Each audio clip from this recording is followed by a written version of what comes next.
নমস্কার বন্ধুরা, মীরার বাহারি রান্নায় আপনাদের স্বাগত। আজ আমি একটি খুব সহজ রান্না ছানার কালিয়া করে দেখাবো।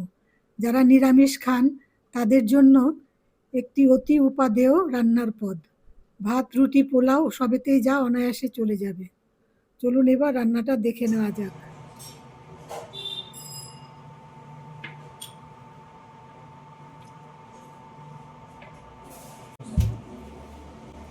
আমি এখানে 150 গ্রাম পনির গ্রেট করে নিয়েছি।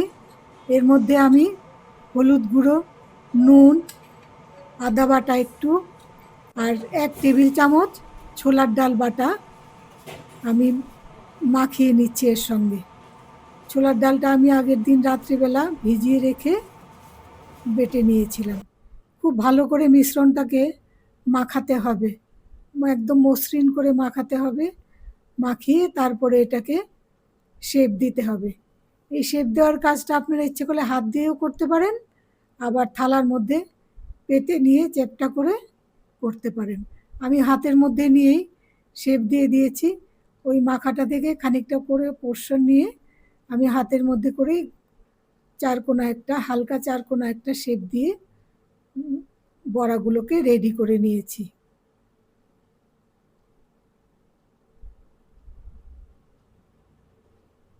আমি কয়েকটা তৈরি করে দেখালাম।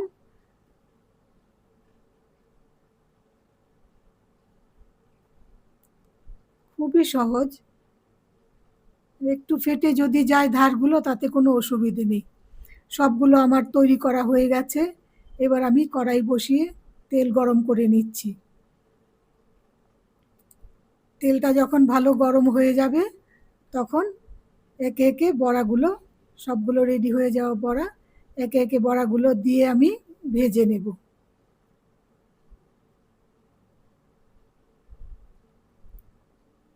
আঁচটাকে একটু মিডিয়াম করে রাখতে হবে। বন্ধুরা, শারীরিক অসুস্থতার কারণে আমি কিছুদিন ভিডিও দিতে পারিনি, তার জন্য আমি আন্তরিকভাবে দুঃখিত।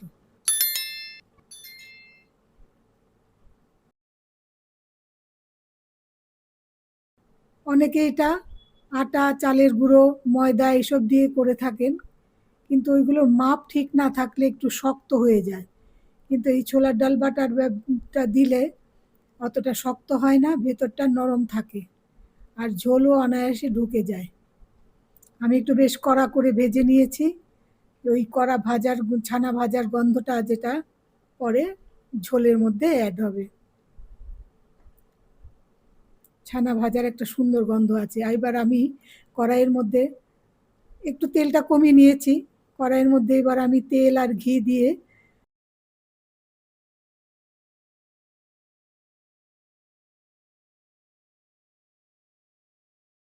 এলাচ, দারচিনি, লবঙ্গ, গোটা জিরে, একটু মৌরি দিয়ে আমি ফোড়ন দিয়ে নিলাম। এবার আমি জিরে গুঁড়ো, ধনে গুঁড়ো, হলুদ, লঙ্কার গুঁড়ো এগুলো একটা বাটিতে নিয়ে জল দিয়ে মিশিয়ে একটা গোলা তৈরি করে নিয়েছি।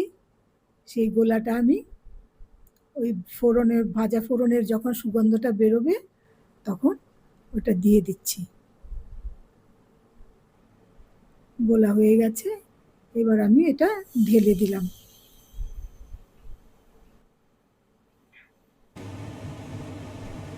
আঁচটাকে একটু কন্ট্রোল করতে হবে। এবার এর মধ্যে আমি টমেটো পিউরি দিয়ে দিলাম। টমেটো পিউরি দিতে পারেন, টমেটো ব্লেন্ড করে নিয়েও দিতে পারেন। টমেটো পিউরি দিয়ে দিলাম। টমেটোটা বেশ ভালো করে কষাতে হবে যাতে কাঁচা গন্ধটা না থাকে। স্বাদ মতো নুন দিয়ে দিচ্ছি। নুন ঝাল আপনারা আপনাদের পছন্দ মতো দেবেন। এবার আমি এর মধ্যে একটু আদা বাটা দিয়ে দিলাম। টমেটো কষানো হয়ে গেছে, মাঝে মাঝেই জল দিয়ে দিয়ে আমি কষিয়ে নিচ্ছি মশলাগুলোকে।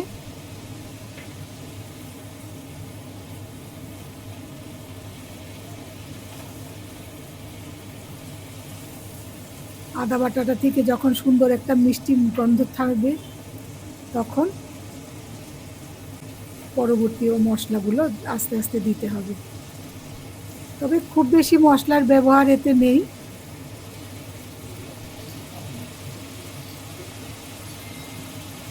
ইচ্ছে করলে আপনারা এটা, আমি আদা জিরে ধনে বাটা দিয়ে করেছি, আপনারা ইচ্ছে করলে পেঁয়াজ বাটা দিয়েও করতে পারেন। তবে নিরামিষের জন্য আদা জিরে ধনে এগুলো দিয়ে করলেই ভালো হয়।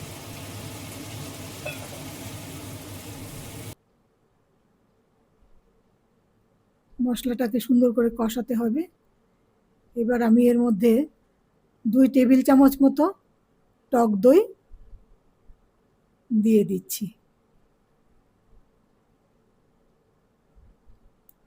টক দই দেওয়ার সময় সবসময় আঁচটা একটু কমিয়ে রাখতে হবে, নয়তো ছানা কেটে যাবে।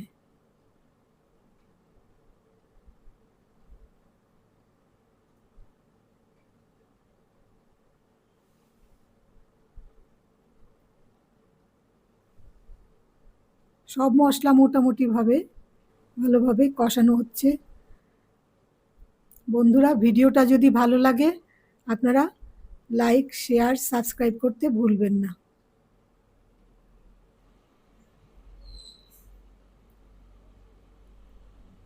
এবার আমি একটু রান্নার মধ্যে একটু মশলার কষানোর সময় একটু চিনি দিয়ে দিলাম। নিরামিষ রান্নাতে একটু চিনি দিলে ভালো লাগে। আর তাছাড়া এটা কিন্তু টক দই টমেটো দেওয়া রয়েছে, তো ব্যালেন্স করার জন্য মিষ্টিটা একটু প্রয়োজনীয়তা রয়েছে। মশলাগুলো ভালোভাবে কষানো হয়ে যাচ্ছে। এবার আমি এটার মধ্যে ঝোল দিয়ে দেব। আমি এখানে গরম জল ব্যবহার করছি, আন্দাজ মতো ঝোল দিয়ে দেব।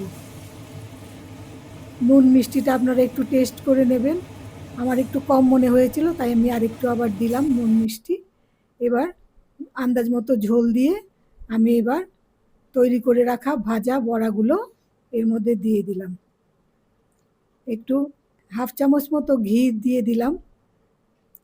1 পিঞ্চ গুঁড়ো গরম মশলা দিয়ে দেব, তাতে সুন্দর একটা গন্ধ বেরোবে।